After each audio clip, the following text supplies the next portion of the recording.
Mamy prawo szukać własnego szczęścia. Jak można tak pięknie mówić o takich trudnych sprawach jak... Teraz się okazało, że to paskudne rzeczy są atrakcyjne. One zawsze były atrakcyjne, tylko nie do końca wiedzieliśmy, że one były atrakcyjne. Czasami robimy rzeczy głupie. Chodzi tylko o proporcje. Polska była tak budowana, żeby władza nie była zbyt silna. Nie inni nas pokonują. My przegrywamy. Samemu ze sobą. Żyjemy w państwie z kartonu. Politycy zajmują się głównie sobą i samowyniszczaniem, Za komuny było lepiej. bo był niesuwerenny, no teraz jesteśmy cholernie suwerenni, prawda? Dokąd Polska zmierza? Czy my mamy jakiś cel? Rekwizyt naszego szczęścia. Czyli jest jakieś zawłaszczenie, wrogie przejęcie instytucji publicznych. Czego nam brakuje? Cel zgodny z naszymi interesami. To jeżeli w takim czasie żyjemy, w takim czasie, no to trzeba mieć pomysł na samych siebie. Przegrać dlatego, że zaczynamy się bać i nie potrafimy, jak to ładnie się mówi, zarządzać własnym strachem.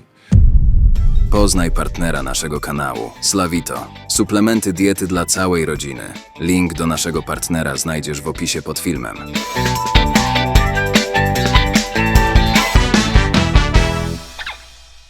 Gościem dzisiejszego odcinka jest profesor Witold Stanisław Modzelewski, polski prawnik, profesor nauk prawnych, profesor Uniwersytetu Warszawskiego, doradca podatkowy, radca prawny, prezes Instytutu Studiów Podatkowych, ekonomista, plastyk, publicysta historyczny oraz wiceminister finansów w latach 1992-1996. Cześć, z tej strony Grzegorz Kusz, witaj na kanale. Dziś moim kolejnym gościem jest profesor Witold Modzelewski.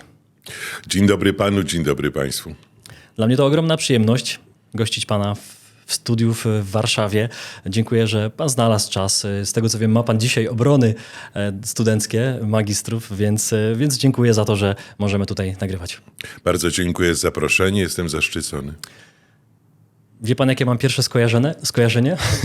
Jak pana słucham zawsze, a tych nagrań przesłuchałem sporo. Pewnie nie wszystkie, ale wiele. Bardzo dziękuję. To w głowie mam, i powiem to, bądźmy dzisiaj szczerzy od samego początku, myślę sobie tak. Bralczyk polskiej ekonomii. Tak sobie myślę, że jak można tak pięknie mówić o takich trudnych sprawach jak finanse, jak podatki, jak gospodarka. Jak pana słucham, to zawsze mi się właśnie te wykłady pana Bralczyka również przypominają, które również lubię, ale oczywiście one są o języku polskim, o tym, jak się wypowiadamy, czy nas rozumieją, czy nas nie rozumieją. I to takie skojarzenie na sam początek. No bardzo dziękuję. No, oczywiście przesada, ale strasznie miło posłuchać. Jeśli mogę na usprawiedliwienie samego siebie coś powiedzieć, to sensem przekazu, sensem słowa mówionego, no bo jest jeszcze słowo pisane, ale sensem słowa mówionego jest to, żeby być wysłuchanym. Prosić o to, nic więcej, bo przecież wiadomo, że większość słów, które wypowiadamy, są niesłyszane, niesłuchane, a czasami słyszane i zapomniane. A jeżeli ktoś wysłucha nas, no to znaczy wzbogacił nas o to, że dostrzegł nasze słowa. Bardzo dziękuję, staram się. No ćwiczę od prawie 50 lat, może czasami się udaje. Myślę, że warto się uczyć od najlepszych, dlatego ja też szlifując swój warsztat, można nawet powiedzieć dziennikarski, bo jednak przepytuję ludzi, staram się te pytania mądrze zadawać, no to jeśli dzisiaj w takim towarzystwie, to jest mi szczególnie miło. Idźmy do pierwszej części. Wymyśliłem sobie to tak, żeby ta pierwsza dotyczyła polskich spraw i tego, co faktycznie tutaj za oknem. No to może takie pytanie, które często słyszymy, niestety coraz częściej, że żyjemy w państwie z kartonu. Jak pan to słyszy, to jakie pan ma myśli, żyjąc tutaj w Polsce od tylu lat i przeżywając wiele rzeczy, widząc właśnie to wszystko, co się wydarzyło w pana życiu?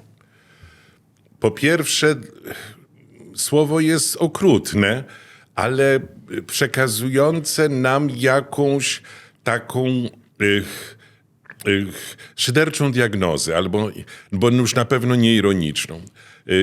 Państwowość jako taka jest rodzajem zarządu, takiego o tak zwanej chwiejnej legitymacji, bo już dość dawno pożegnaliśmy się ze światem, który jasno legitymizował rządzących. Kiedyś to rządzący byli, dlatego rządzili, bo od wieków nami rządzili, prawda? Max Weber kiedyś powiedział, i to warto chyba zapamiętać, że są 3 legitymacje rządzenia: tradycyjna, charyzmatyczna i demokratyczna. Tradycyjnej już nie mamy od bardzo dawna. Z charyzmą to tak niekoniecznie na tych charyzmatycznych przywódcach to najlepiej wyszliśmy, czego był przykładem finał okresu międzywojennego, bo na pewno twórca sanacji był człowiekiem charyzmatycznym, chociaż między nami mówiąc, jakby w tym czasie media były tak potężne jak dzisiaj, to z jego nieumiejętnością przemawiania prawdopodobnie nie zdobyłby tej charyzmy, którą zdobywał wyglądem. To jest paradoks. Można było kiedyś rządzić wizerunek ten zewnętrzny, ten niemy wizerunek był czasami ważniejszy od słów. Dzisiaj ważniejsze jednak są słowa. Więc została nam legitymacja demokratyczna, prawda? Z tych weberowskich. Ale ta legitymacja jest bardzo chwiejna. Nam w każdej chwili może się unieważnić, samounieważnić. A to oznacza, że w chwiejnej legitymacji rządzenia, czyli takiej słabej legitymacji, zresztą Polska była tak budowana, żeby władza nie była zbyt silna, dlatego bardziej odwoływaliśmy się, jak powstawała konstytucja, do konstytucji marcowej, bardzo demokratycznej, a nie do konstytucji kwietniowej, trochę autorytarnej, której zresztą zapomniano.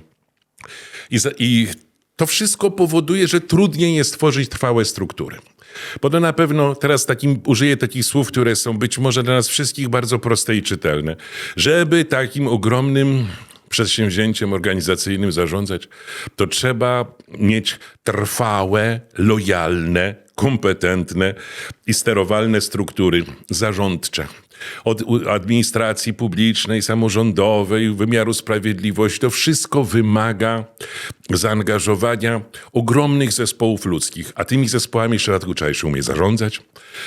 Natomiast jeżeli widzimy wszyscy, stąd też szyderstwo z tym państwem z kartonu, że politycy zajmują się głównie sobą i samowyniszczaniem, czyli najważniejszym celem jest to, że oni większość czasu są w mediach, a ten czas, który poza tymi mediami, zresztą w mediach również, to wykorzystują do tego, aby zniszczyć swoich przeciwników, no to każdy zapyta, a gdzie ten czas poświęcony na rządzenie, na zarządzanie i rządzenie.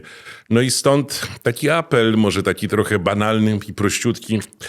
Politycy, mniej zajmujcie się sobą, bardziej swoimi obowiązkami, to wtedy nie będzie tego bardzo złego wrażenia, bo to w końcu nasz kraj, nasza ojczyzna, więc lepiej, żeby nie wyglądała na konstrukcję z dykty, albo z paździerza, albo z kartonu. Niektórzy mówili, że nawet karton przemoknięty w niektórych momentach, jak coś się wydarzało takiego spektakularnego, że już niektórzy kręcili głową, mówią, to nie karton, to już przemoknięty karton. Jeszcze chciałbym się odnieść do tego, co pan wspomniał, że wyglądem, a nie słowem. To teraz chyba Kamala Harris, kandydatka do wyborów, dokładnie to robi, bo z tego, co słyszałem od korespondentów w Ameryce, to na żadnej wypowiedzi nie miała, nie była na żadnej konferencji, czyli Amerykanie nie wiedzą realnie, co ona myśli, nie dostała żadnego pytania od dziennikarzy, stroni od tych rozmów, ale niektórzy mówią, że dobrze wygląda, więc to a propos tego, co pan... Ale się pięknie uśmiecha i pięknie śmieje. Może No, nawet I tyle lat mógł rządzić, prawie 4 lata, ktoś, kto był, jak się dowiedzieliśmy, praktycznie intelektualnie nieobecny. Czyli ja nie chcę być zbyt okrutny w tym, co teraz powiem, no ale to już jakaś maskarada, prawda? Że mogą rządzić, niektórzy to chcą, mówią, że to jest zaleta. Ja uważam, że to jest szyderstwo z demokracji. Jeżeli nieważne kogo wybierzesz, bo i tak ci sami faceci, którzy tam siedzą na tym drugim, trzecim szeregu, w tym drugim i trzecim szeregu i nie wiadomo w jakim interesie rządzą, no to ta demokracja jest nic nie warta. No jest taką, wtedy to już jest tak samo z kartonu, jak ta nasza wersja. Czyli inny rodzaj dykty do tego użyto, więc ciąg dalszy nastąpi. No, są niektórzy, którzy są przeciwnikami jej przeciwnika, to oni mówią, że jak on nawet tam będzie świrować, to tam jest takie deep state, takie państwo, takie głębokie, które tam będzie, jakieś takie kliki rządzące, które będą tam je pilnować, żeby on nie porządził. No to nie jest moja bajka, ale przede wszystkim nie jest to mój problem. Ale skoro mówimy o państwie, które ma broń atomową i jest ponoć najpotężniejszym mocarstwem, no to jeżeli nie wiadomo, kto tam rządzi, to ja zaczynam się niepokoić. Tak najzwyczajniej o swój, za przeproszeniem, tyłek, żeby ktoś przy okazji swoich rozliczeń, nie wiem zresztą z kim i nie wiem w imię czego, nie przyłożył nam. No bo wiadomo, nasza chata z kraju, ale chyba ważniejsza niż wielkie cudze wieżowce. Obywatele i obywatelki. Wielka październikowa konferencja Agent Specjalny i Przyjaciele nadchodzi. To wydarzenie, które zmieni wasze postrzeganie zdrowia, gospodarki i finansów. Prelegenci z najwyższej półki, sprawdzeni, merytoryczni, rzetelni, dostarczą wam masę wiedzy niezbędnej w tych trudnych czasach. Nie zabraknie dyskusji, debat i analiz, a wszystko to w atmosferze przyjaźni i współpracy. Macie okazję nie tylko się rozwijać, ale i poznać nowych, wartościowych ludzi. Bądźcie częścią tego historycznego momentu. Wybór jest w waszych rękach. Bilet Edu dla prawdziwych pionierów wiedzy. Premium dla tych, którzy cenią sobie kontakt z ekspertami oraz standard, solidny, klasyczny wybór dla każdego obywatela. Kupcie bilety już dziś dla siebie i dla swoich rodzin. Nie czekajcie, obywatele, dołączcie do nas, bo razem jesteśmy silniejsi. To wrócę do Polski, bo tutaj na tym naszym podwórku rozpocząłem. Myślę, że mogę śmiało pana zapytać, bo kilka lat więcej ode mnie pan ma. Moją babcię również o to często pytam. Czy ona wolała Polskę tamtych lat? Niektórzy wspominali nawet, że za komuny było lepiej. Wielu nie pamięta, więc wielu młodych nas ogląda, ale oglądają nas przeróżni ludzie, nawet w wieku 70 i więcej lat. I to sporo. To mnie zdziwiło bardzo, że takich mamy widzów, więc pozdrawiam wszystkich. I pytanie do pana, czy pan wolał tamtą Polskę, czy tą dzisiejszą Polskę? Bo przecież ile mamy narzekań na to, co się dzisiaj dzieje, mimo że jesteśmy niesamowicie rozwiniętym, już chyba nawet nie rozwijającym się państwem, bogatym, ale widzimy przecież też Unię, która szaleje, przeróżne dziwne pomysły naszych polskich, chociaż niektórzy mówią polskojęzycznych polityków, więc zostawiam to pytanie otwarte. Czy pan wolał Polskę tamtych lat z problemami, czy Polskę dzisiejszą? To bardzo trudne pytanie. To jest rozliczenie z własnym życiem. Bardzo dobrze, że pan użył słowa, że to też była Polska. Żeby przeciwstawić się przynajmniej w słowie takim paskudztwu takim spaskudzeniu językowym, że to nie była Polska, jakaś tam, no nie wiem, coś tam było polskojęzyczna, twór tam, bo był niesuwerenny, no teraz jesteśmy cholernie suwerenni, prawda? Tak, więc musimy ustalić, co chcemy na granicy z państwem niezbyt do nas przyjaźnie nastawionym pod tytułem Białoruś. My musimy, że Bruksela się na coś nie zgodzi, czy jakiś tam płota, czy tam jakiś płotek, czy tam co innego mamy wybudować. No tak, jesteśmy powalająco, tak, nienachalnie suwerenni. Wtedy też nie byliśmy nachalnie suwerenni. Różnica jest bardzo istotna, bo silniejsza była, demokracja na pewno była czymś wtedy fasadowym. Ona w dużej części jest w dalszym ciągu czymś fasadowym, o czym nawet niedawno mieliśmy okazję przed chwilą mówić. Nasza demokracja jest też w takim sensie, można inaczej powiedzieć, nie chcę użyć słowa sztuczna, ale pozorna. Polega ona na tym, że tak naprawdę to się jeden obóz polityczny pożarł między sobą, prawda? Tak zwani o korzeniach, prawda? Przepraszam, trochę będę ironizował. Proszę mi wybaczyć, z góry mi się to często dość zdarza, ale znam tę pana ironię. Tak, więc, czy tak zwani korzonkowcy, prawda? Czyli o korzeniach, właściwych korzeniach solidarnościowo-niepodległościowych. To oni tak o sobie mówią, a nie ja staram się im tą gębę taką gębę gombrowiczowską tak dopiąć do ich twarzy. Nie, oni sami tak mówią, więc używam tylko ich języka. Powiem tak, ta nasza demokracja polega na tym, że się takie dość płytkie elity, bo one są płytkie, to nie są duże, ten świat nie jest, nie ma tego drugiego, trzeciego, czwartego szeregu, nawet w tych elitach politycznych. I on się po prostu tak pożarł między sobą. No i chyba zapomniał, że odgrywał pewne teatrum. Ja zaznaczam, w tym nie ma nic złego. Demokracja też ma w sobie coś z takich występów, prawda? Dramaturgii sceny, prawda? Na scenie demokratycznej, tak jak władza jest pewną sceną, odgrywa się pewne role. I to, że czasami te role są uzgodnione między przeciwnikami, też nie jest żadnym tam przesadnie mądrym odkryciem. Powiem tylko w ten sposób, żeby uzasadnić różnicę w stosunku do naszej Polski współczesnej i naszej Polski byłej. No i o czasie przeszłym dokonanym.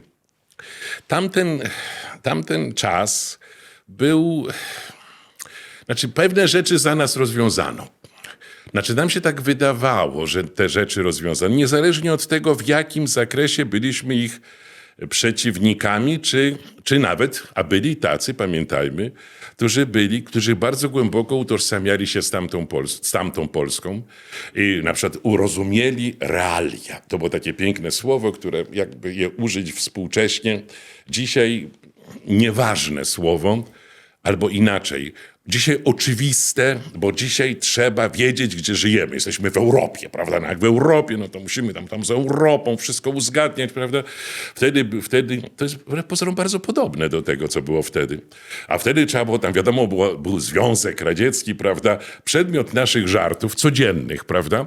Ale jednak z drugiej strony Związek Radziecki, który był, tak, nawet tak sobie tam trochę dworowaliśmy, wbrew pozorom wolność słowa była znacznie większa niż się sądzi. No to, że można było się śmiać ze Związku Radzieckiego, to było zupełnie normalne, chociaż były ponoć pewne granice, których nie wolno było przekroczyć. Ja w przypadku ich nie zauważałem. W codziennym życiu, w kabaretach, w rozmowach, tam te reżimy to były takie dość relatywne. Mówię o tym w jakim kontekście, że rozumieliśmy wtedy realia, godziliśmy się, nawet w taki oportunistyczny sposób, albo nie godziliśmy się, ale uważaliśmy, że jest jakaś część misji tego państwa, która była mi bardzo bliska. Ona jest mi do dzisiaj bardzo bliska, że odrabiamy pewną zapaść czasu straconego. Że trzeba skromnie żyć i biednie po to, żeby budować fabryki, mosty, domy. Przecież pamiętajmy, w tym czasie wybudowano połowę mieszkań, które mamy w całym tysiącleciu, prawda? Czyli dokonano jakiejś gigantycznej pracy. Czy myśmy to afirmowali? Tak jest, w pełni afirmowaliśmy. Czy uważaliśmy, że pewną misję cywilizacyjną państwo nasze, kosztem naszym, żeby nie było wątpliwości, bo godziliśmy się, że to jest nasza bieda i nasze skromne życie, to jest mniej więcej ta danina, którą dajemy ojczyźnie naszej, żeby wybudować domy dla tych, którzy nie mają mieszkań. Czy można było tak myśleć? Można było tak myśleć. Czy wielu tak myślało? Teraz się wstydzimy do tego przyznać, ale wielu tak myślało. To, co różni nas, wiele jest różnic, ale jedna jest chyba godna, już naprawdę ostatnie zdanie, w uwypukleniu. Wtedy wierzyliśmy, że świat jest ułożony, że on może nie jest najszczęśliwiej ułożony, ale to nie jest najgorszy wariant w naszej historii, że wręcz odwrotnie, że jest to wariant, który powinniśmy afirmować przy jego, tak jak ktoś wtedy myśmy mówili, wady i zalety, czyli zady i walety, wtedy uważaliśmy, że te zalety są. Państwo jednonarodowe, wzrost demograficzny, potężny wzrost demograficzny, ludny kraj, pracowity, wyjątkowo pracowity, jeszcze w dodatku inwestujący, tak czy robiący tak po naszemu, ale jednak dla nas i po to, żeby to służyło. Ciągle myśleliśmy o przyszłych pokoleniach, tak, i to nie do końca jednak, przeciwstawiając się tym, że pracujemy dla przyszłych pokoleń. No teraz sobie uświadomiliśmy dość dawno, że wiara w to, że ten świat jest ułożony po pierwsze mądrze, a po drugie, że on będzie nam gwarantował przede wszystkim stabilizację. No ta wiara gdzieś chyba w ciągu ostatnich lat zwłaszcza, przedtem łudziliśmy się. Teraz już wiemy, że tu nic nie jest nam obiecane, a to, co jest obiecane, może być niedotrzymane. Sentyment tam było słychać w tej historii, w tym powrocie do tych czasów, kiedy faktycznie o demografię nie trzeba się było martwić, o pracowitość nie trzeba się było martwić, o o wiele elementów jeszcze, nie będę wracał aż tak bardzo. Dzisiaj mi się wydaje, że to wszystko się przewróciło, bo ani demografii nie ma, pracowitość zamieniła się w socjal i w jakąś taką chęć, że my nie musimy dzisiaj pracować, bo przecież państwo nam daje. W Europie Zachodniej już przecież imigranci wprost do kamery mówią, że bardzo dziękujemy Urzędowi Pracy, bo dzięki temu mamy i mieszkanie, jedzenie, i pijemy kawę, tylko i do pracy nie chodzimy, bo nie jest to potrzebne. I znowu wracając na polski rynek, na polskie podwórko, chciałbym zapytać, jak pan uważa, panie profesorze, dokąd Polska zmierza? Czy my mamy jakiś cel jako państwo? Czy ktoś nami rządzi i to są cele innych krajów, może i właśnie Unii Europejskiej, wykonywane naszymi rękami, Polaków pracowitych wciąż, którzy ciągle chcą jeszcze coś osiągnąć. No, na przykład pierwsze swoje mieszkanie, może bez kredytu, co dalej przecież jest problemem dla wielu. Widzimy, jakie są ceny nie tylko w Warszawie, jaki jest ogromny problem. Socjal mieszkaniowy, oczywiście zhejtowany przez wielu, cieszących się przez jakąś część, która z tego skorzystała, no była jakąś szansą dla niektórych, którzy w życiu mogli nie kupić swojego pierwszego mieszkania. Więc czy my dokądś zmierzamy jako kraj? Czy my mamy jakiś cel? Czy my się po prostu odbijamy od właśnie spotkań, jakichś konferencji? Wie pan, może właśnie dobra okazja, że dzięki panu zaczniemy dyskusję na ten temat, prawda? No bo chyba obaj wiemy, że tak zwane deficyty intelektualne w tej dziedzinie to znowuż taka dość zabawna figura słowna, są czymś tak oczywistym, no, że no jeżeli, że tak albo zaczniemy wreszcie na ten temat gadać, albo ktoś inny zrobi to za nas. Tak, ktoś inny zrobi to za nas. To jest ten podstawowy dylemat, o którym chyba warto, żebyśmy przez chwilę chociaż nie tylko zatrzymali się, ale coś tam może, że ja się postaram coś tam powiedzieć. Jeżeli mamy do czynienia z czasem, w którym jakby wypowiedziano wszystkie umowy. To jest takie obrazowe, znowuż taka parafraza trochę. Czas wypowiedzenia wszystkich umów. Ktoś mówi, ale przecież układy, tam, sojusze. Sojusze są czymś z istoty nietrwałym, bo mało kto pamięta sojusze, które jeszcze bardzo niedawno tworzyły ten świat. No, na naszych oczach, żebyśmy w czasie, kiedy się spotykamy, mamy do czynienia chyba z najważniejszym wydarzeniem, być może nie tylko symptomatycznym, ale tak zwanym granicznym, czyli pokazującym, potem historycy napiszą, że to będą dwie epoki. To jest wniosek Turcji, państwa NATO, drugiej armii NATO do przystąpienia do BRICS-u, prawda? Tak. Czyli można wszystko jednego dnia. Świat zna w przeszłości tak zwane odwrócenie sojuszy. Czyli nagle sojusze zawarte, uświęcone, zaprzysiężone w imię bogów, nagle ci wierzący władcy zmieniali je w ciągu jednego dnia i przechodzili na stronę zwycięzców, albo inaczej, przechodzili na drugą stronę po to, żeby być zwycięzcami. Czyli świat zna od wieków niestabilność tego świata, tego wielkiego świata. Jeżeli żyjemy w takim czasie, że łudzimy się, że akurat ta wersja będzie stabilna, no przez złudzenia, bajeczki, które sobie chcemy w to wierzyć, to jeżeli w takim czasie żyjemy, no to trzeba mieć pomysł na samych siebie. No bo jeżeli to, co pan zasugerował, ja się całkowicie podpisuję pod pana myślą, jeżeli nie my, to ktoś nas zorganizuje. I oczywiście my też możemy to spieprzyć, żeby nie było wątpliwości. Proszę mi wybaczyć te słowa, ale czasami to nie jest opryskliwość, to jest słowo obrazowe. Jeżeli my też nam się też może nie udać. Czyli możemy chcieć dobrze albo nawet głupio, albo na przykład zrealizować głupi plan. Natomiast ten plan, który będzie ktoś wobec nas zrealizował, ktoś będzie realizował, wiadomo, że ten plan nie będzie w naszym interesie, bo nie ma żadnego obowiązku kierować się naszym interesem. Dlatego znowuż kolejny raz może kolejna wersja tego samego apelu.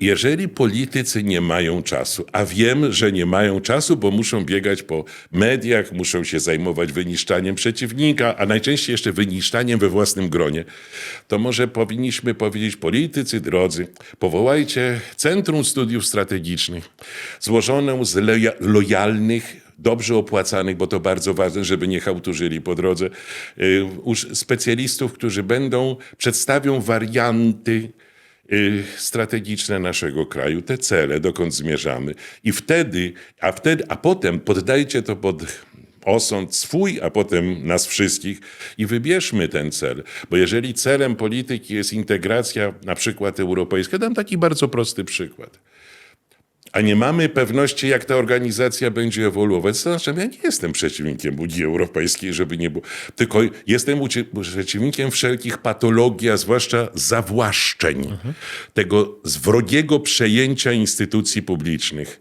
Tam się to dzieje. Nagle się okazuje, że tam politycy mogą sobie pleść co chcą, a i tak ten ichniejszy deep state rządzi swoje. Mieliśmy weryfikować Zielony Ład. I gdzie weryfikujemy? Bo rolnicy protestują, rolnictwo europejskie całe, nie tylko nasze, nie jest w stanie udźwignąć skutków Zielonego Ładu i wojny na wschodzie, znaczy skutków politycznych wojny na wschodzie, bo nie samej wojny, tylko otwarcia rynku dla zboża ukraińskiego. Obiecuje się w czasie wyborów, że to będzie zweryfikowane, a teraz się okazuje, że to wszystko będzie realizowane, czyli jest jakieś zawłaszczenie, wrogie przejęcie instytucji publicznych. No więc w imię czego? Rozsądku, niczego więcej. Mój Boże, żadnych tam... Ja jestem przeciwnikiem takich wielkich, tak zwanych słów zapoważnych, prawda? O ważnych sprawach mówi się zwykłym słowem, najzwyklejszym potocznym słowem.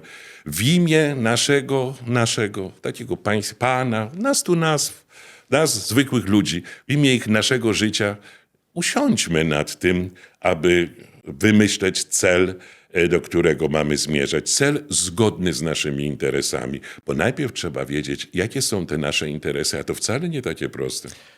Myślę, że taka dyskusja powinna się zacząć, powinna rozgorzeć. Debat w wielu tematach, które dzieliły Polaków i dzielą przez ostatnie lata, nie było. A jak były planowane, to później były anulowane. To mnie dziwi. Ostatnio miała być debata też w kanale Zero, który obiecywał przynajmniej na początku, że będzie totalnie poza mediami. Miała być debata związana z geopolityką, z tym właśnie, czy to, co się dzieje, jest okej, w jakim zakresie, czy powinniśmy pomagać. Może tam mogły paść słowa zabronione, prawda? Wpisujące się w jakąś narrację. Widzi pan, w jakim terrorze idiotyzmu żyjemy, to jest właśnie prawda? ta wolność. Nie wolno ci myśleć, bo się komuś wpiszesz w coś, prawda? To jest ta wolność słowa. No ale to nasuwa się wiele pytań. Jedno z nich jest takie, dlaczego do tej pory, skoro gospodarczo przez te 30 parę lat tej wolności gospodarczej zrobiliśmy ogromny skok. Wiele firm po prostu powstało, wiele ludzi wyszło z biedy. Mamy klasę średnią, mamy bogatych Polaków, już to jest pierwsze pokolenie dopiero, które wiadomo może przekazywać to swoim dzieciom, czy wprowadzać ich w świat biznesu na jakimś poziomie. No ale w kwestii właśnie takiego budowania swojej wizji państwa, czego nam brakuje? Czy brakuje nam właśnie elit? Czy brakuje nam polityków charyzmatycznych, którzy właśnie w Brukseli są w stanie coś przeforsować? Czy my po prostu jesteśmy zbyt małą gospodarką, żeby przeciwstawić się Niemcom, Amerykanom, a innym, którzy po prostu robią tutaj biznesy? No bo jak popatrzymy na markety, no to widzimy większość niemieckich, francuskich i jedno Dino czy Lewiatan, który został jeszcze na razie polski. A czy my jako polskie firmy ciśniemy się do Europy i możemy na tych samych zasadach budować tam swoje marki? Wiemy, że chyba tylko impost się rozpycha na rynku europejskim, no ale jakbyśmy tak mieli wymieniać, to jedna ręka to za mało i nie potrzebujemy aż tyle palców, żeby wymieniać polskie firmy, które na przykład w Niemczech się rozpychają, tak jak Lidl czy Kauflandy, no i Biedronki i tak dalej, moglibyśmy wymieniać. Czego nam brakuje, żebyśmy... Sojuszu, najprościej. Sojuszu trzech najważniejszych aktorów tej sceny. Zacznę od pracodawców. No bo mówimy o kapitalizmie. W takim dobrym tego słowa, w nie wersji wynaturzonej, tylko myśmy w ogóle uwierzyli, że jest taki dobry kapitalizm, bo są wersje kapitalizmu bardzo nieefektywne i głupie, marnotrawne, ale są również dobre wersje tego ustroju. Myśmy uwierzyli, że jest ta dobra wersja tego ustroju, między innymi przez naszą indywidualną, nieprawdopodobną przedsiębiorczość. Czyli uwierzyliśmy, że mamy szansę i właśnie ciężką pracą ludzie się bogacą. Takie to piękne. To jest i piękna, pozytywna baśń, którą trzeba powtarzać, no bo inni mogą dojść do wniosku, że można mi się bogacić cudzą pracą, prawda, a nie swoją, prawda? No, niewolnictwo trwało dłużej niż wszystkie systemy niewolnicze. I mówię o tym w jakim kontekście. Trzech aktorów sceny, pracodawców, pracowników i władzy. Tak, władzy, pracowników i władzy. Władza jednak nie jest częścią gospodarki, tylko jeśli ma się zajmować swoją misją, a nie tym, no, czym się zajmuje, to musi rządzić. To jest gigantyczna, codzienna, mrówcza praca setek tysięcy ludzi, łącznie z aparatem samorządowym, samorządu terytorialnego, a jeszcze są samorządy zawodowe. Już chyba nawet ponad 1 milion urzędników jest w Polsce. Tak, ale to wiadomo, że to jest gigantyczny aparat, którym trzeba zarządzać. Jeżeli będziemy zgodni co do tego, potrzeba nam zgody, że wszyscy mamy się chronić, że sojusz nasz polega na egoizmie z ochrony. Pracodawcy chronią, tak, państwo, które to państwo chroni pracodawców, pracownicy chronią swoje miejsca pracy i państwo, bo to państwo może rozstrzygać spory między pracą a pracodawcą a pracobiorcą, czyli wzajemnie szukać równowagi, chronić, a przede wszystkim, żeby władza, i dochodzimy tu do przykładów, które pan dał, żeby władza chroniła polskiego pracodawcę. A dlaczego? Bo polski, takie proste, prawda? Bo polski. Nie chodzi o cechy etniczne, tylko o wspólnotę. I ktoś się czuje częścią tej wspólnoty, to znaczy jest tym, za którego ja powinienem chronić, bo wspólnota nakazuje nam chronić członków wspólnoty. Ktoś mówi, to strasznie egoistyczne. Inni też są egoistami. Jak my nie będziemy egoistami, tylko umieją obudować ten swój egoizm w taką frazesy, które nie zawsze są prawdziwe, ale za to bardzo ładnie brzmią, na przykład o wspólnych interesach, tych wspólnych ponadnarodowych. Może takie są, nie wiem, nie orientuję się w tym przypadku, ale zacznijmy od swojego. Najpierw chronimy swoje interesy. Jakbyśmy nie byli wyznawcami fałszywej świadomości i fałszywej ideologii. Bo wiara w to, że można otworzyć rynek dla innych, niszcząc swoje zasoby, a przecież początek lat 90. to było niszczenie naszych zasobów, ogromnego zasobu aktywów, który był odziedziczony nie tylko po Polsce Ludowej, po całym poprzednim tysiącleciu. I można było to w dużej części zmarnować, czyli utrata aktywów, bezwzględna, nieodwracalna. I robiła to władza. Czyli władza czasami nie jest najmądrzejsza, prawda? Takie my nie jesteśmy, to już nikt nie obrazi. No, czasami robimy rzeczy głupie. Chodzi tylko o proporcje, żeby tej głupoty było trochę mniej niż tego wszystkiego, co nie jest głupotą. I jeżeli byśmy nie dostrzegli tego, co pan, wyrażając w tej będąc recenzentem, wyraża to w najprostszy sposób. Gdzie są te nasze firmy, których nie wspierano, a wspierano konkurencję zewnętrzną. No, jestem od podatków, no przecież wiem, że taki sojusz władzy z wielkimi tak zwanymi korporacjami, prawda, które tam są, to nie tylko jest w Polsce ta patologia, i że one mogą nie płacić podatków po to, żeby cała reszta płaciła, prawda, i na przykład te korporacje i że swoich ekspertów przekonują rządzących nie tylko w Polsce, żeby nie było wątpliwości, że dobra, my tu nie będziemy płacić podatków, ale my tutaj instrumentami informatycznymi zmusimy wszystkich pozostałych emerytów, rencistów i studentów, żeby płacili od każdej złotówki podatki. Czy część to naszej rzeczywistości dzisiejszej? Tak. Ale mamy za sobą czas utracony, polegający na tym, że nie chroniono polskich firm, które mogły być większe, mogły realizować zyski za granicą i sprowadzać je do Polski, a nie odwrotnie. Jakiś przykład? Optimus, pana Kluski chociażby? No, to było przerażające, że gdzieś sięgnął po jakieś dobro, które było mu zabronione, a wymyślono jakąś absurd prawny, bezprawny, żeby nie było wątpliwości. To mam z tym pewne własne doświadczenie, bo chyba byłem pierwszą osobą, do której się właśnie pan Kluska zwrócił o opinię prawną, czy to, co on robił, było legalne. Potem były telefony, ty się tym nie zajmuj, prawda? No ja nie powiem, że jestem odważny, bo to nieprawda, no ale hardy, to jest takie cecha warszawska. W sensie Tak? najpierw pan Kluska dzwonił do pana, a później ktoś... Nie, najpierw on przyszedł, przyszedł do mnie, mówi, pan, ja nawet nie biegam tak za medialnymi informacjami, więc w związku z tym nie do końca wiedziałem o całej sprawie.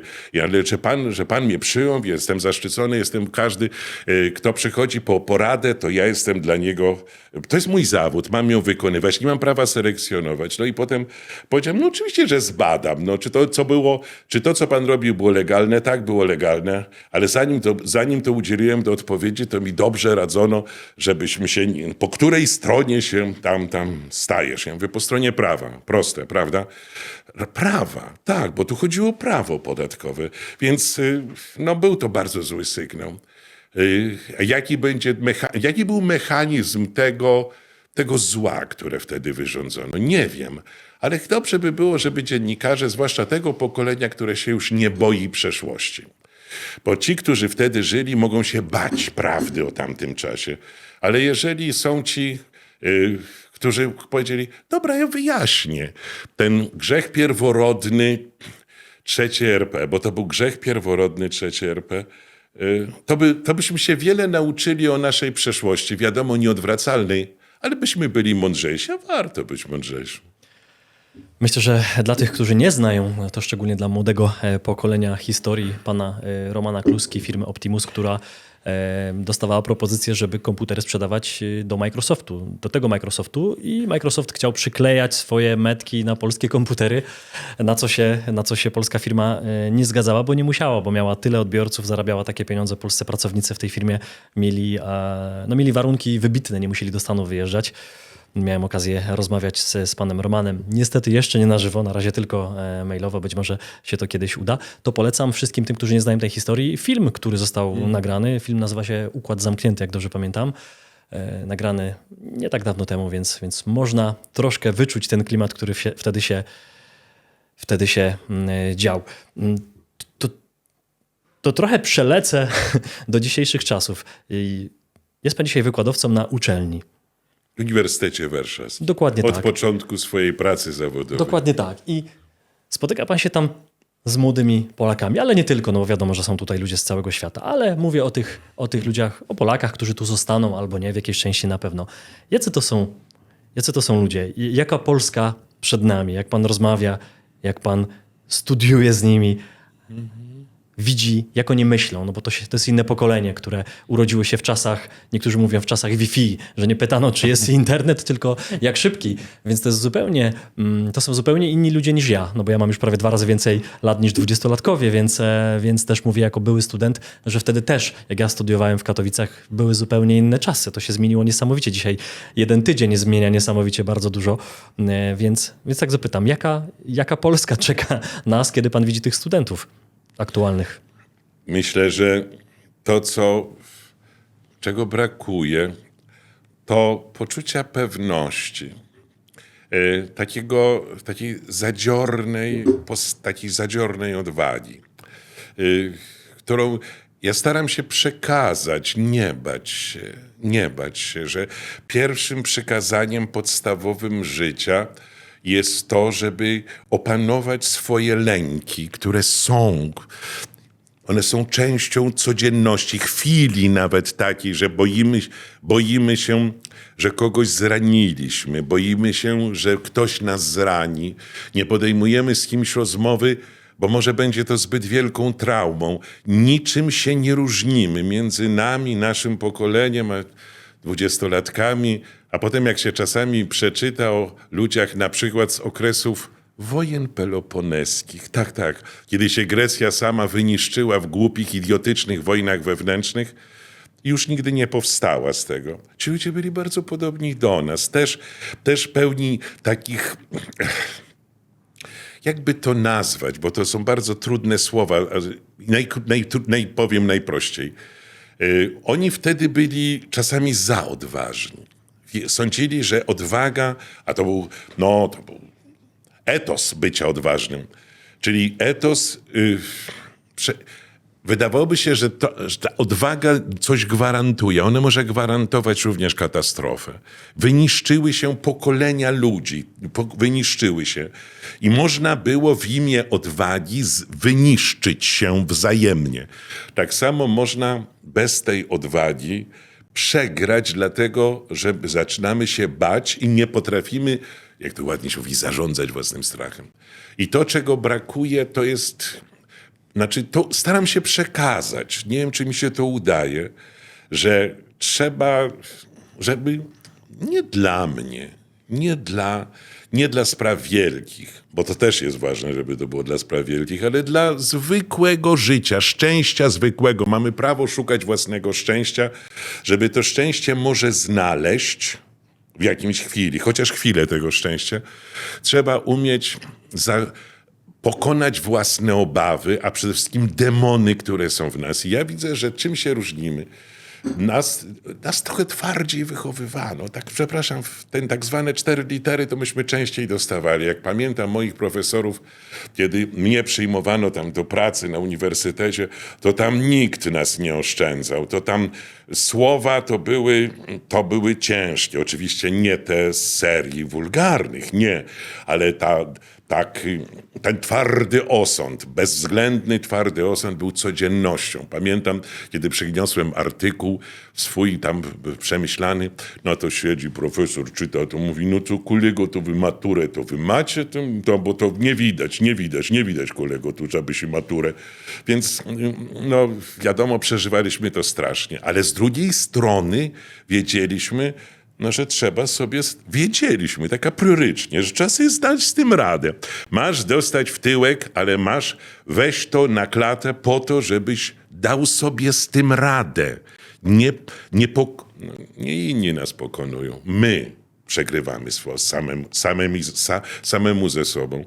No i chciałbym, żebyśmy dla dobra tego pokolenia więcej było odwagi, wiary w własne siły. Czasami nadmierną wiarę. Wie pan, że trzeba czasami przewartościować swoje siły. Nie mierz siły na zamiary, a nie zamiar podług sił. Ja jestem realistą, pragmatykiem. Zamiar podług sił, prawda? Ale jest taki moment i czas, to ta mądrość to może nam podpowiadać, albo przypadek, że nagle gramy wyżej niż mamy w rękach, niż te karty, które mamy w rękach. I że nam się uda, że my mamy coś do zrobienia. To jest bardzo ważne. To jest taki trochę, to jest demon, żeby nie było wątpliwości. Że demon, żeby część własnego życia, swojego ja stracić na wysiłek i się narobić jeszcze z niewiadomym efektem. Warto? No to są tak zwane bohaterskie pokolenia, prawda? Czym więcej będzie bohaterskich pokoleń, które będą chciały w imię tej dobrej bajki o tym, że ludzie pracą się bogacą, nie trzeba innych okradać, wyniszczać, nie przekształcać ich w niewolników, tylko samemu własną pracą zdobyć to, co uważamy za rekwizyt naszego szczęścia. No wtedy okazuje się, że będziemy nadawać na tej samej fali. Nie sądzę, że jesteśmy tak różni, ale warto, żebyśmy starali się sobie powiedzieć to, co umiemy powiedzieć z sensem, prawda? Piosenkę z tekstem. A czy będzie wysłuchane? No to próbujmy. Myślę, że nasza i polityka, mówiąc już właśnie o tych najwyższych szczeblach władzy, powinna być bardziej asertywna, bardziej nawet agresywna, ale myśląc sobie o tych najmłodszych, którzy wchodzą na rynek pracy, zaraz będą wchodzić, czyli magistrów, młodych ludzi, o których wspomina pan, że się boją, że nie mają takiej pewności.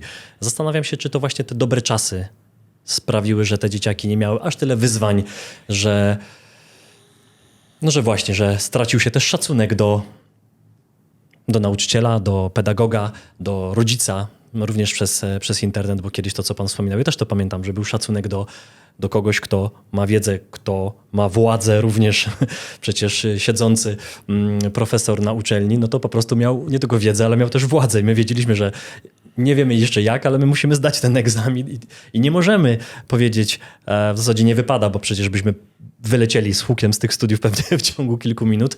I tak było. A dzisiaj jak sobie obserwuję filmiki w internecie, gdzie ktoś nauczycielowi wsadza kosz na głowę, Słynny obrazek. to tych obrazków już jest tak dużo i trudno to było wymyślić za naszych czasów, mimo że robiliśmy przeróżne rzeczy, wyskakiwaliśmy przez okno, podpalaliśmy szafę, no ale szacunek do drugiego człowieka mieliśmy, więc absolutnie bym tego nie porównywał dzisiaj, ale ta idiokracja niesamowicie postępuje, więc coraz młodsze pokolenie po prostu już myśli, że tak ma być, no bo widząc w internecie, że ktoś, kogo ogląda miliony Polaków, zachowuje się w taki sposób, gdzie pokazuje się galę sportową, gdzie ci ludzie się obrzucają najgorszymi inwektywami i to jest konferencja prasowa przed jakąś później sportową, przepraszam, naparzanką, tak to powiem, bo to nie jest żadna sportowa impreza moim zdaniem.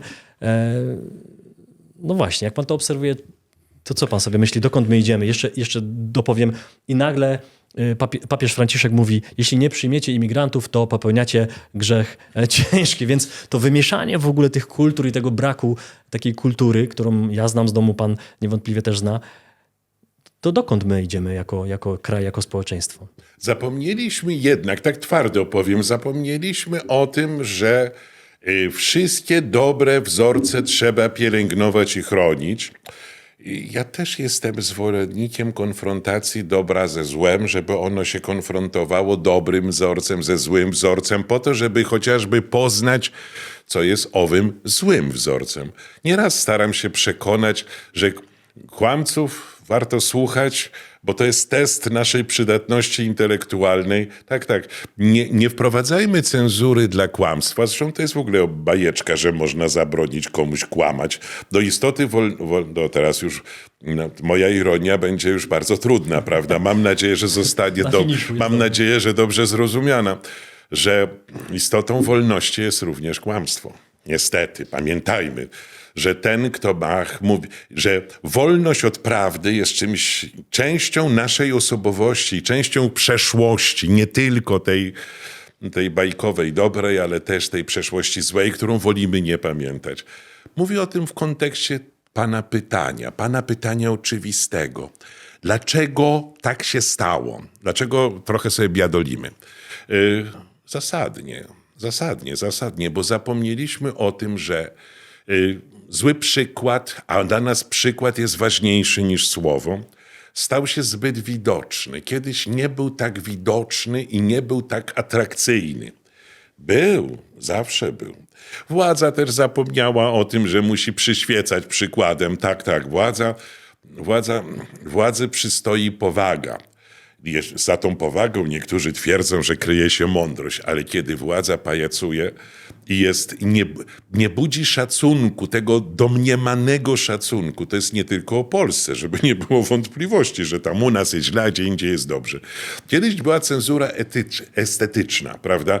Nie pokazywało się rzeczy paskudnych, prawda? Charakterystycznych dla elit. Elity kiedyś bardzo, również rządzący, potrafili ukryć to, co jest paskudne w ich świecie. A pewnie tych rzeczy paskudnych było dostatecznie dużo, być może nawet dużo więcej niż współcześnie.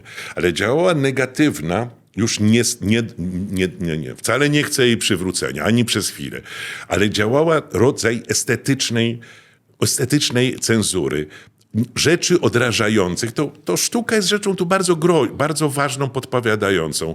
Sztuka jest poszukiwaniem piękna, czyli zarazem odrzuceniem tego, co wstrętne.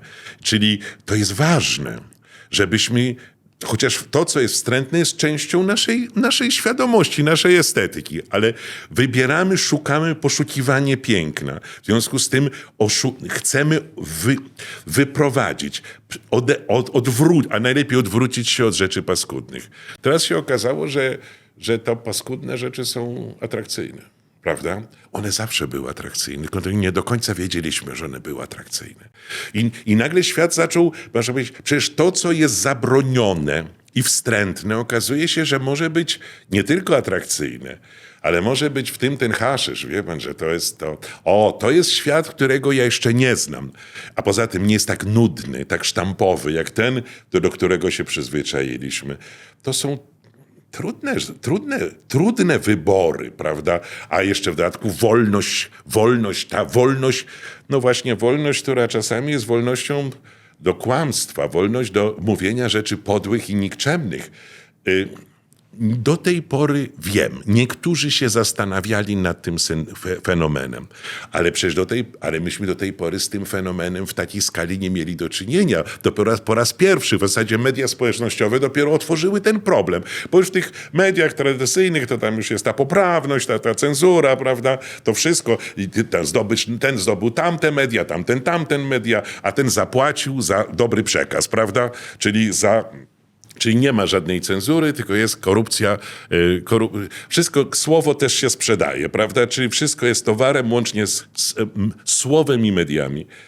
I żebyśmy starali się, wie pan, obaj, może na miarę naszych sił i możliwości, powiedzieć, że na zły przykład, na zło, na to paskudztwo, które jest częścią naszego świata, na to paskudztwo, którego nie chcieliśmy oglądać, ale które stało się częścią przekazu.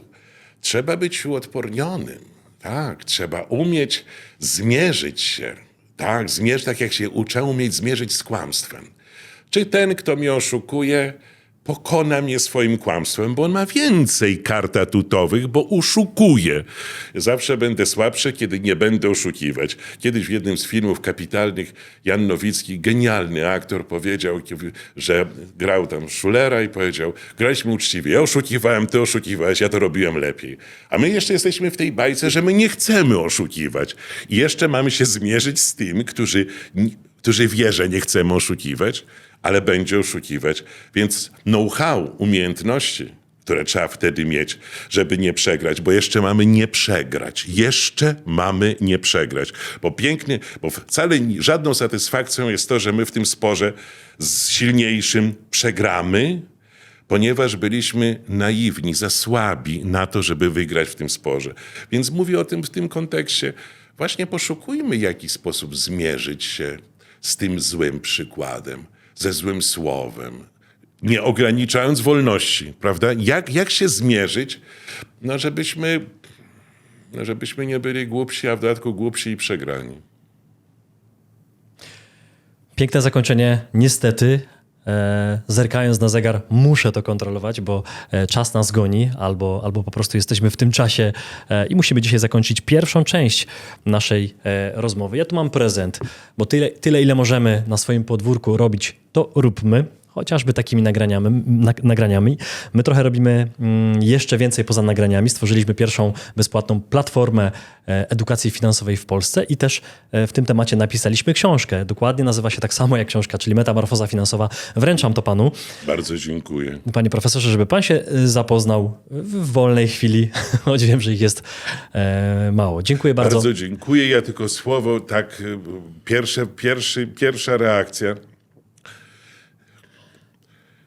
To, że mamy do czynienia z metamorfozą, czyli ten świat, który niestabilny jest w swoim kształcie i formach, metamorfoza, to się już przyzwyczailiśmy. Tylko przypilnujmy, żeby ta metamorfoza nie zrodziła rzeczy gorszych i głupszych, prawda? Myślę, że to jest nam wspólne, więc na pewno przeczytam. Bardzo dziękuję. Bardzo proszę i dziękuję za tonę wiedzy, chociaż krótki odcinek, chociaż nie, zerkam na zegar 50 minut, więc tona wiedzy w 50 minut. Bardzo dziękuję. Dziękuję bardzo.